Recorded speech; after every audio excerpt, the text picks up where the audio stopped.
afterwards. So that had a huge impact, big ripple effects that we're living with till today. But the one that's, I think, even more interesting are the cholera pandemics of the 19th century. We're concerned now because this pandemic has gone on for a couple of months. Those pandemics would go on sometimes for a decade. I mean, there were 6 of these cholera pandemics that swept through the world again and again and again, initially starting in Calcutta, and then from there, because of trade and because of the troop movements of the British Empire, swept around the world again and again and again. And they forced governments to start taking care of their citizens.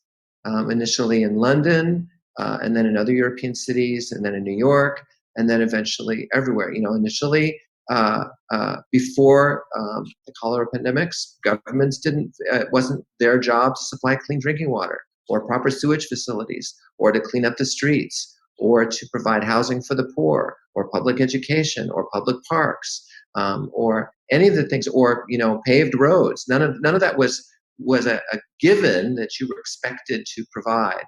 And initially there was a lot of resistance. England in 1832, when the cholera pandemics really started roaring through there, there was big separation between the classes and between the poor and the rich. And the rich took care of themselves, and the poor, they were pouring into the big cities because the Enclosure Acts had made it impossible for peasants to survive in the field. So they were, and so if you look at you want to talk about problems with, inequality. If you were poor, you were likely to die at age 20. And if you were middle class, you might make it to 30. And if you were rich, you might make it to 40. This is on average, just because of, not just of cholera, but of diphtheria and typhoid and typhus and all the other illnesses.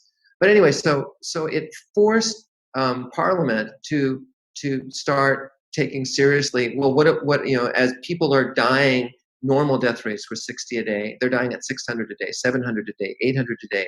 Just like today, they can't bury the bodies fast enough. They can't build the coffins fast enough. And it completely overwhelms the medical system of the city. So it forces lawmakers to say, what do we do differently? And that happened to be, at that time, there was a brilliant public health official. He wasn't a public health official then, but he became one, named Edwin Chadwick. And he said, rather than treating the poor the way we are, where they're in tenement apartments, crammed into rooms, no windows because there was a high tax on windows, no access to clean water or to anything except maybe an outhouse that might serve 60 families and be cleaned out once a decade. Let's change this. Oh, the other thing, of course, is that at that time, if you were too poor to afford your own funeral, your body became the property of the state, and you were dissected. And so this was to provide medical schools with bodies. And he said, rather than treat the poor this way, why don't we make them functioning citizens? And initially, I think one of the things Parliament said was mawkish philanthropy. But then another cholera pandemic would come through. People start dying at these outrageous rates, and that starts to change attitudes. And so the reason we have a welfare state in so many countries in Europe today, and the sort of the tattered welfare state that we have here, is because of that. It's not out of altruism. It's not because people feel a sense of obligation towards helping everyone. They were forced to. And you hear that term, we're all in this together. Well, that's really where people learned it. And it wasn't out of a month or 2 months or a year. It was out of almost an entire century of being hammered by cholera.